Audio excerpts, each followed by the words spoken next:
누군가가 여러분에게 질문을 합니다. 왜 하나님을 믿느냐고. 이 질문의 가장 중요한 것은 또 다른 말로 표현하면 하나님은 누구시냐고. 여러분이 믿는 하나님은 누구신지, 어떤 분인지 여러분은 정확하게 알고 계셔야 됩니다. 그리고 여러분의 입술을 열어서 내가 믿는 하나님은 이런 분입니다 라고 말할 수 있는 것이 여러분이 믿는 하나님이십니다. 여러분이 믿는 하나님은 어떤 하나님이십니까? 여기에 대한 정확한 정답은 하나입니다. 잘 기억하셨으면 좋겠습니다. 우리가 믿는 하나님은 복의 근원이십니다. 모든 생명과 은혜와 복이 하나님으로부터 우리 인생 가운데 흘러 들어오는 것입니다. 나무는 땅을 떠나서 절대 살 수 없습니다. 물고기는 물을 떠나면 죽습니다. 사람은 하나님을 떠나서 영생을 얻을 수 없을 뿐만 아니라 행복할 수 없습니다. 정말 우리가 복을 받고 행복하게 살기를 원한다면 하나님께 돌아가야 됩니다. 우리 인생의 최대의 문제가 뭐냐? 하나님을 떠난 것입니다.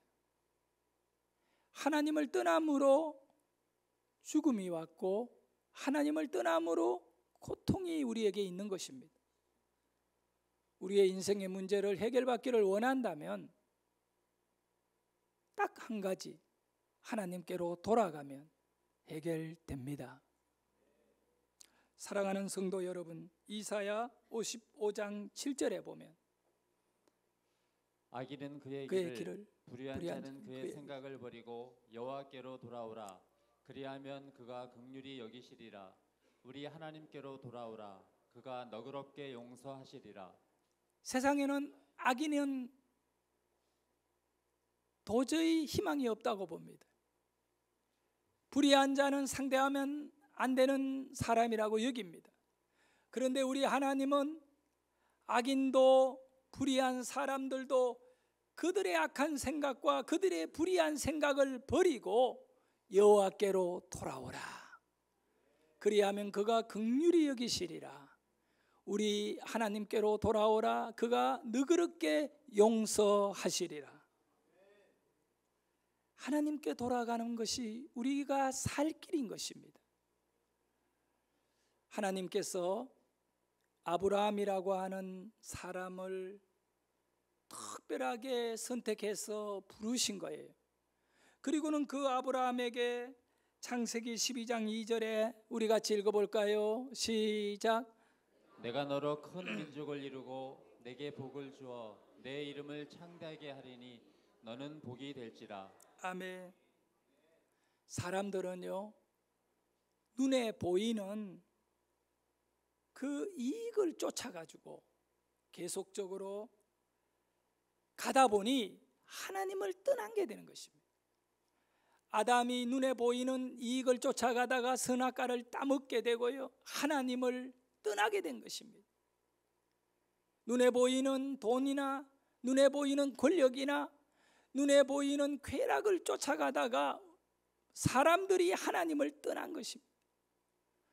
그러면 이제 우리가 하나님께로 돌아가려면 어떻게 해야 하느냐?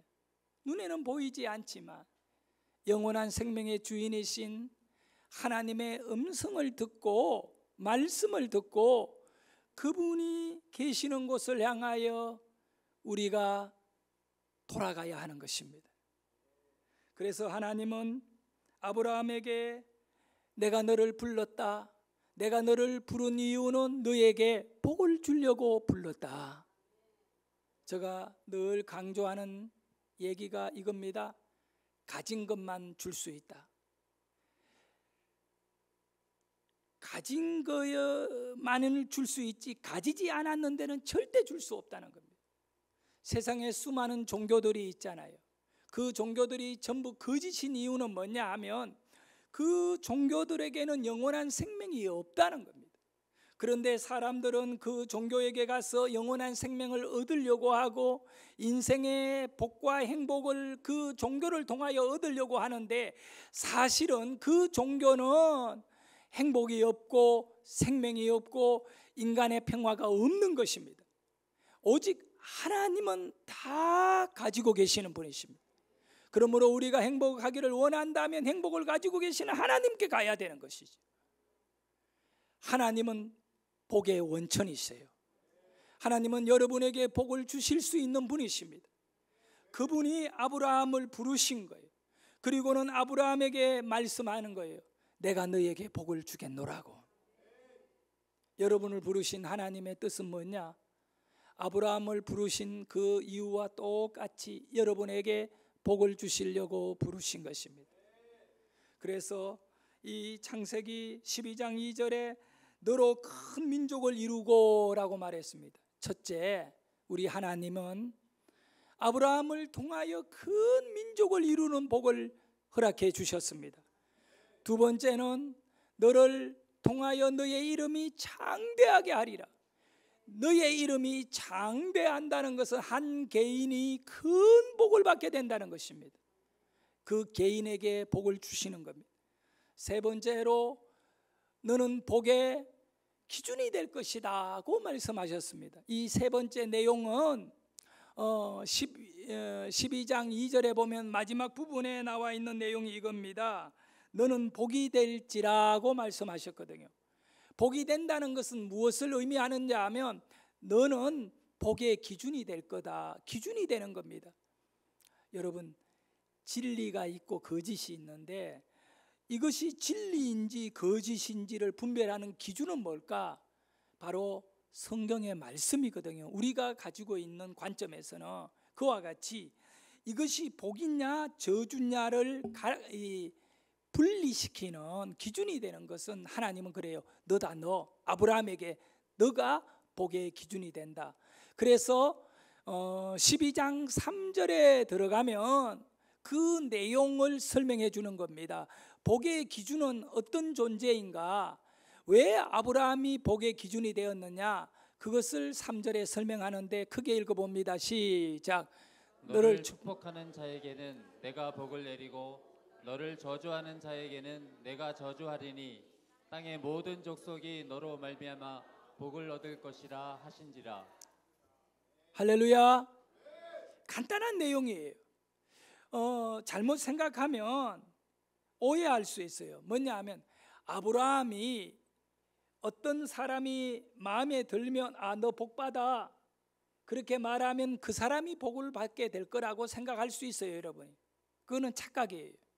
아브라함이 굉장히 싫은 사람이 있어요. 미운 사람이 있다고. 그러면 하나님 저 사람 좀 저주해 주세요 라고 말하면 그 사람이 저주를 받게 되는 그런 일이 일어날 거라고 하는 잘못된 생각을 할 수 있어요. 성경은 그렇게 말하지 않고 있어요. 성경은 아브라함이 말하는 대로 복이 되기도 하고 저주가 되기도 하고 그렇지 않습니다. 이 말씀은 예수 믿는 김한웅 목사가 어떤 사람이 굉장히 미워요.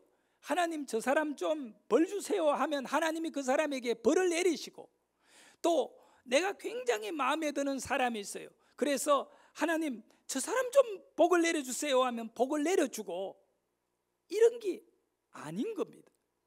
이 창세기 말씀에 아브라함을 통하여 보면 뭐냐 하면 복이라고 하는 것은 어떤 다른 사람이 저주한다고 저주받고 축복한다고 복을 받는 것이 아니라 근본적으로는 그 사람이 어떻게 하느냐에 달려 있는데, 그 내용이 뭐냐 하면 바로 아브라함 믿는 여러분, 우리를 어떻게 그들이 대하느냐에 따라 복을 받기도 하고 저주를 받기도 합니다. 12장 3절에 보면 이런 말씀이잖아요. 너를 축복하는 자에게는 내가 복을 내리고 너를 저주하는 자에게는 내가 저주하리라. 복을 내리는 분은 아브라함이 아니라 하나님이셔요. 그리고 저주를 내리는 당사자는 아브라함이 아니라 하나님이신데, 누구에게 복을 주고 누구에게 저주하느냐 하면 그 기준은 그 세상에 많은 사람 자기 자신이 아니거든요. 그럼 누굽니까? 아브라함입니다. 하나님은 아브라함에게 약속하셨습니다. 언약하셨습니다. 너를 축복하는 사람에게는 내가 축복할 것이고 너를 저주하는 사람에게는 내가 저주하리라. 그러면 세상의 사람들이 아브라함을 축복하잖아요. 그러면 그 사람이 복을 받는 것입니다. 아브라함이 축복해서 복을 받는 것이 아니라 세상의 다른 사람들이 아브라함을 축복해 주면 그 사람이 복을 받는 이유는 하나님이 그 사람에게 보상해 준다는 거예요. 그러나 아브라함을 힘들게 하고 아브라함을 저주하는 사람에게는 하나님이 그 사람을 저주하겠다 말씀하는 겁니다. 이 내용이 뭐냐 하면 바로 아브라함을 믿음의 조상으로 만들어서 믿음의 조상이 되는 겁니다. 그러면 이 믿음을 가진 사람을 좋아하고 따라가게 되면 복을 받지만 그 믿음을 가진 사람을 배척하고 싫어하게 되면 저주받는 인생이 될 것이다 하고 말씀하고 있습니다. 자, 그러면 여러분이 복을 받으려면 어떻게 해야 돼요? 아브라함을 축복하는 믿음을 가져야 돼요. 그것은 믿음을 귀하게 여기는 삶을 살면 하나님이 복을 주신다는 겁니다. 그렇기 때문에 믿음이 바로 복의 통로인 것입니다. 할렐루야. 로마서 4장 3절에 보면 이런 말씀이 있어요. 읽어봅니다. 성경이 무엇을 말하느냐? 아브라함이 하나님을 믿음에 그것이 그에게 의로 여겨진 바 되었느니라. 복은 믿음에 달린 것이지 사람에게 달린 것이 아니다는 것입니다. 복은 어디에 달려 있다고요? 믿음에 달려 있는 겁니다. 하나님께서는 한 사람 한 사람의 마음을 헤쳐봐요. 어떤 과일을 따려고 하면 과일의 잎을 헤치고 그 나무의 잎을 헤치고 좋은 과일을 찾아내듯이 우리 하나님은 여러분의 인생의 여러 삶을 헤쳐내면서 발견하기를 원하는 것이 있는데 그것이 뭐냐? 여러분의 삶 속에 믿음이라는 열매. 여러분이 믿음을 가지고 있으면 하나님은 그 믿음을 가진 사람을 축복해 주시는 거고, 아무리 찾아봐도 믿음이 없으면 그 사람을 축복할 이유가 없는 것입니다. 하나님은 복을 주시는 분이신데, 하나님께서 우리에게 복을 주는 기준이 뭐냐? 믿음인 것이지요. 왜 아브라함이 복의 기준이 되었느냐 하면 믿음의 조상이기 때문에 그런 것입니다. 성도 여러분, 하나님을 잘 믿는 것이 여러분에게 복이 되기를 축복합니다. 아브라함을 축복하는 사람은 하나님께서 복을 주시고, 아브라함을 저주하는 사람에게는 하나님께서 저주하시는 것은, 저를 한번 따라해 볼까요? 복의 공식은 믿음이다. 예, 수학의 공식이 있듯이 우리 인생에 복을 얻을 수 있는 공식은 믿음인 것입니다. 그래, 눈에 보이는 여러 가지 일들로 인하여 때로는 여러분들이 힘들어하고 마음 상하더라도 내가 복을 받아야지라고 하는 이런 믿음을 가지고 정말 끝까지 믿음으로 승리하는, 눈에 보이는 것을 쫓아가는 이 아담과 하와가 망해버린 것과 같이 우리는 망할 길을 가지 아니하고 말씀하시는 하나님의 은혜를 따라 정말 내가 믿음으로 복을 받아야지, 믿음으로 하나님께 나아가야지. 여러분, 하나님을 떠나면 저주가 있지만 하나님께 가까이 다가가면 복을 받잖아요. 그래서 하나님께로 가까이 다가갈 수 있는 그 길이 뭐냐 하면 믿음인 것입니다. 예, 오늘도 여러분의 믿음이 하나님을 더욱 열망할 수 있는 은혜의 믿음이 되기를 소원합니다. 그래서 히브리서는 6장 13절에 14절에 보면, 자, 우리 같이 읽어봅니다. 시작. 하나님이 아브라함에게 약속하실 때에 가리켜 명세할 자가 자기보다 더 큰 이가 없으므로 자기를 가리켜 맹세하여 이르시되 내가 반드시 너에게 복주고 복주며 너를 번성하게 하고 번성하게 하리라 하셨더니. 아멘. 할렐루야. 여러분, 신약 성경의 관점에서 이 구약의 믿음의 조상인 아브라함을 해석하고 바라보는 시각이 뭡니까? 하나님께서 이 아브라함을 부르셔서 약속하시는 것이 있는데, 하나님이 어떤 다른 것을 두고 맹세해야 되는데 하나님보다 더 높은 분이 없는 거예요. 그래서 하나님은 자기 자신을 두고 맹세를 하셨다.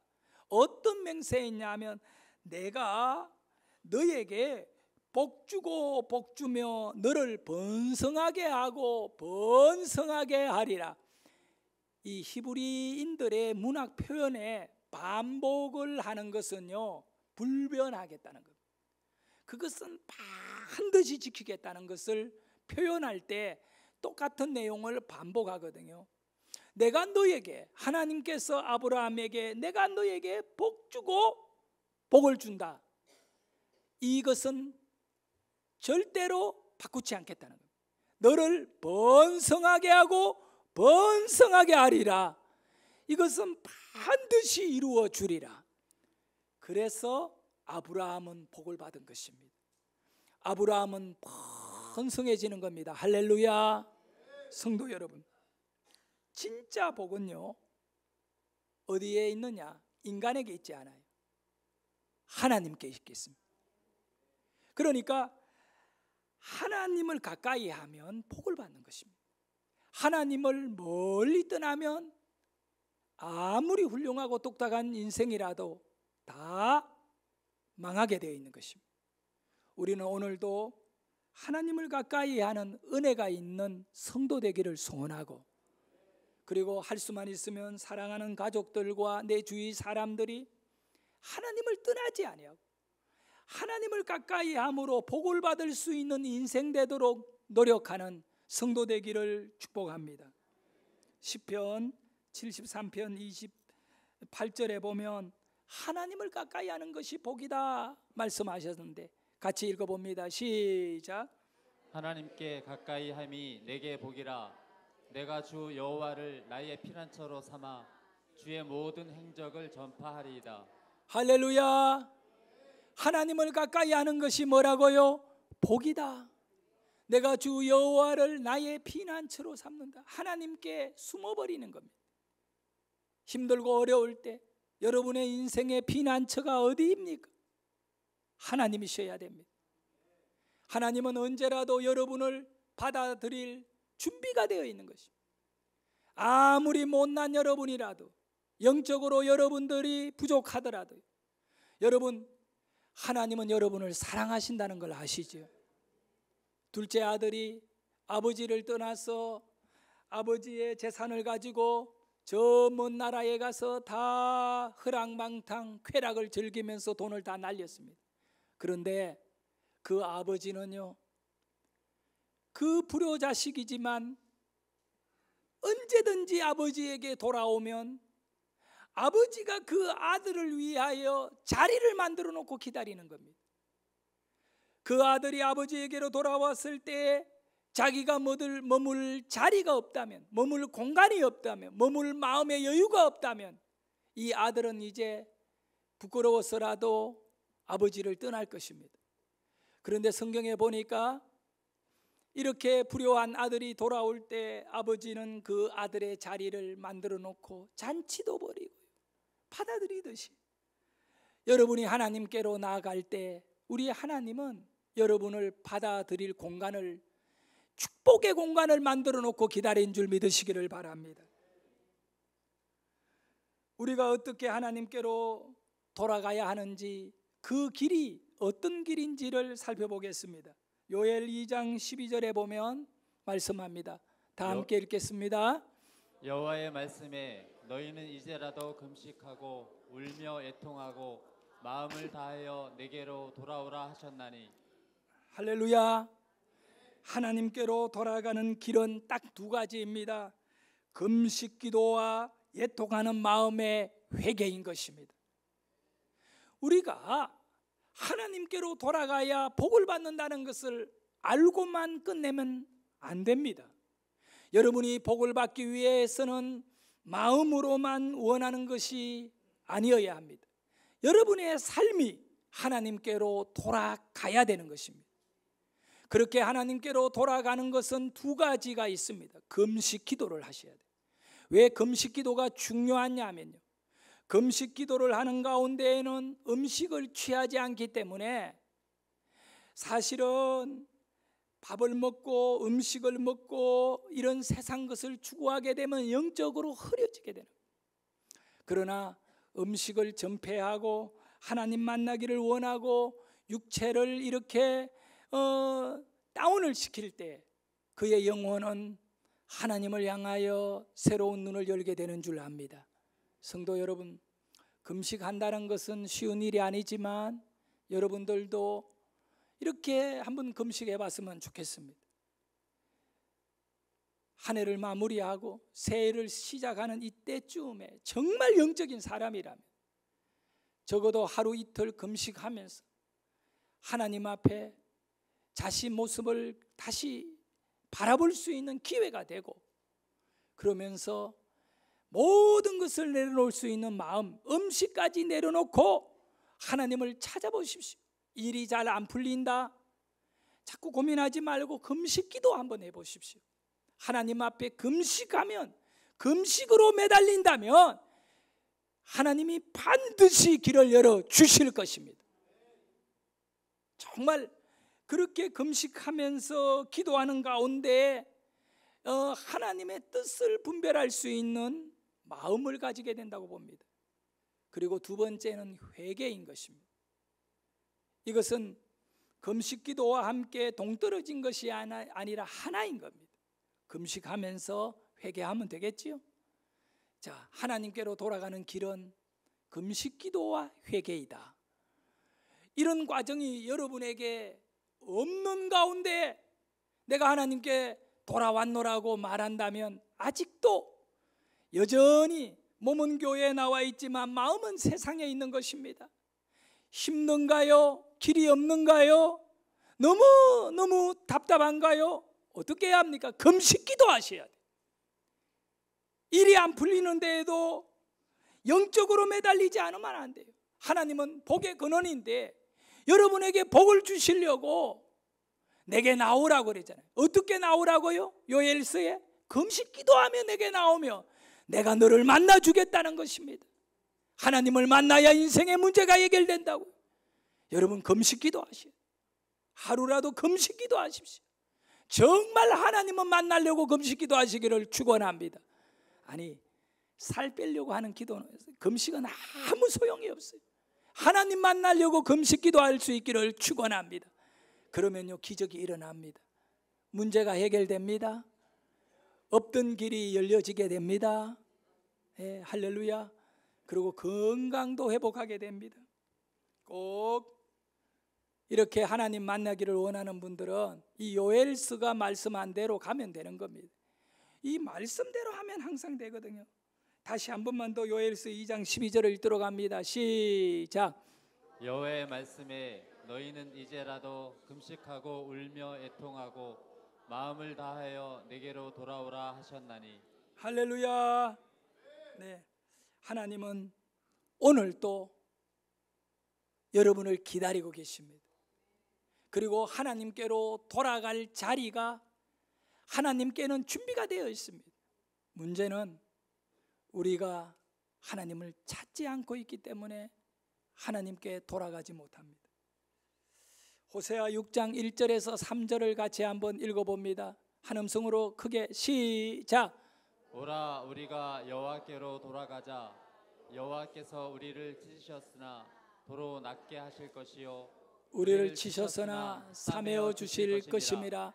여호와께서 이틀 후에 우리를 살리시며 셋째 날에 우리를 일으키시리니 우리가 그의 앞에서 살리라.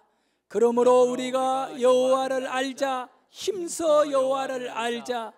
그의 나타나심은 새벽빛같이 어김없나니 비와 같이 땅을 적시는 늦은 비와 같이 우리에게 임하시리라 하니라. 아멘. 얼마나 여러분의 삶이 지금 메말라 있습니까?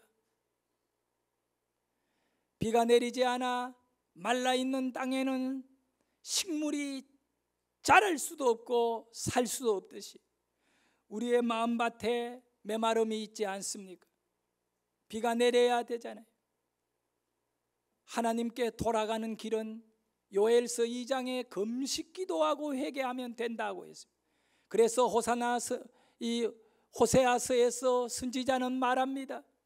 하나님께로 우리가 돌아가면 그분은 우리를 이틀 뒤에 3일 뒤에 우리를 살려주신다고. 먼 훗날 우리를 살려주는 것이 아닙니다. 하나님을 간절히 찾는 자들에게는 하나님께서 그를 만나주시고, 그리고 우리가 하나님을 알아야 되는데 그 하나님이 어떤 하나님이냐 하면 우리를 만나주시는 하나님이고, 나를 살려주시는 하나님이시고, 나를 치료해 주시는 하나님이, 우리를 회복해 하시는 하나님입니다. 사람의 문제는 하나님을 떠난 것입니다. 제가 새벽마다 요즘 욥기서를 같이 우리 성도님들하고 묵상하고 기도하는데요, 욥이 무슨 죄를 지어서 억울함을 당하는 거 아니에요. 그 믿음을 하나님이 보시려고. 그러니까 여러분이 죄를 지었기 때문에 문제가 생기는 거 아님을 아셔야 됩니다. 하나님은 오늘도 여러분의 믿음을 더 강하게 하시고 훈련하시려고 여러분에게 금식 기도를 시키시고 여러분으로 하여금 회개하게 하고 하나님을 만나게 하시는 겁니다. 하나님을 아셔야 되는데 그분은 나를 치료하시는 분이고 그분은 나에게 복을 주시는 분으로 알 수 있기를 축복합니다. 미얀마라고 하는 나라는 동남아에 있는데요, 아주 불교 국가로 유명한 나라입니다. 그 나라의 이 젊은이들은 우리나라가 그 사람들이 군에 가듯이 이 최소한 6개월 혹은 1년 절에 들어가서 불경을 배우고 절에서 봉사를 해야 돼요. 그리고 자기 이력서에 나는 어느 절에서 몇 년간 봉사했다, 이것이 가장 중요한 경력에 들어가는 것이지요. 그리고 절에 있다가 계속 중으로 남든가 아니면 절에서 나와서 다시 사회인이 되든가, 태국이나 이 미얀마 같은 나라는 이렇게 심합니다. 뭐 태국에는 또 남쪽에 내려가면 이슬람을 믿는 사람들도 있지만 미얀마는 독특하게 거의 대다수의 사람들이 불교인들입니다. 그 미얀마의 스님 중에 파울루라고 하는 스님이 이 말랄리아로 죽게 된 것입니다. 그래서 이 스님이 죽으면 화장을 하고, 불교는 화장을 하거든요. 그래서 화장을 준비하고 이렇게 화장을 하려고 하는 순간에 이분이 다시 살아난 것입니다. 그런데 이분이 살아나서 놀라운 이야기를 하게 되는 겁니다. 본인이 이 몸에 열이 엄청 올라 이제 이 잠시 의식을 잃어버리는 그 죽은 그 시간 안에 환상을 본 것을 사람들에게 간증을 한 것인데, 어느 순간에 자기가 집도 있고 나무가 있고 이런 마을에 갑자기 바람이 부는데 그 바람은 불바람이더래요. 그래서 그 불이 집을 다 태우고 자기가 사는 집도 태우고 절도 태우고 강의 물도 다 그 불바람이 다 마르게 하고, 자기가 그 불바람에 떠밀려가 어디에 떨어졌는데 그곳이 바로 지옥이었대요. 거기에는 사람들의 울음소리와 고통의 소리가 끊이지 아니하고 불길이 여기저기서 솟아나는데 너무나 정말 바라보는데 고통스러웠대요. 그리고 본인이 그곳에서 이 미얀마인들의 가장 존경받는 스님이었던 바로 사얀타오라고 하는 분이 그 불 속에 고통받는 모습을 보고 놀라가지고 그 지옥의 안내자에게 물었습니다.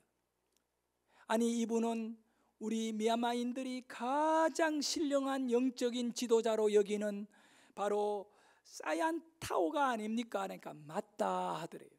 그리고 어떻게 이렇게 거룩한 분이, 신령한 분이 이 지옥에 내려왔습니까? 라고 물으니까 그 지옥의 안내자가 하는 얘기가, 그는 참으로 좋은 사람, 훌륭한 사람은 맞다.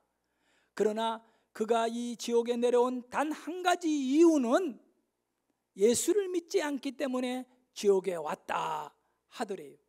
그리고 계속해서 지옥을 이렇게 돌아보는데 끝이 보이지 않는 사람들이, 불 속에서 너무나 많은 사람들이 고통을 받고 있길래 이 모든 사람은 왜 여기에 있습니까? 물으니까 이 모든 사람들은 예수를 믿지 않았기 때문에 여기 왔느니라.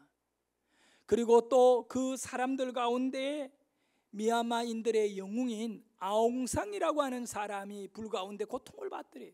그 저분이 바로 아웅상이 아니냐니까 그러하다. 그러면 저분도 왜 여기에 있느냐? 역시 그분도 예수를 안 믿기 때문에 여기 왔느니라 하더래요.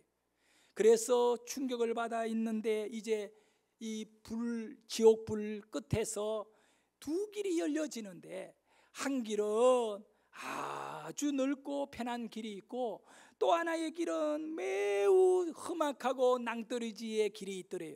그런데 넓은 길에는 어두움이 가득 깔려 있는데 이 좁은 길, 아주 위험한 길에는 빛이 딱 비추어지더래요. 그래서 이분이 그 빛이 있는 이 길을 따라갔다는 거예요. 그러니까 좁은 길을 갔다는 거예요. 그 길을 따라가지고 갔는데 도착해 보니까 천국 문 앞에 있는 거예요. 근데 천국 문 앞에 천국을 지키고 있는 분이 이 바울에게 얘기하면 너는 이 문을 들어갈 수 없다 그래요. 왜 못 들어가느냐? 너는 예수를 안 믿지 않느냐? 그래서 못 들어간다 하더래요. 그러면서 이분이 너는 다시 세상으로 가라. 그리고 예수를 믿어라. 예수를 믿고 이 문을 통과해 천국에 들어가라. 그러면서 이제 이 사람이 깨어났는데, 바로 깨어나 보니까 자기 몸을 화장하려고 준비하고 있는 순간에 살아난 것입니다. 그래서 바울로는 깨어나서 사람들에게 자신이 본 환상을 이야기하기 시작했습니다. 나는 이런 걸 봤습니다. 그 유명한 우리의 정말 이 신과 같이 받들었던 사얀타오가 지옥에 있었습니다. 우리의 국민적 영웅 아웅상이가 지옥에 있던 겁니다.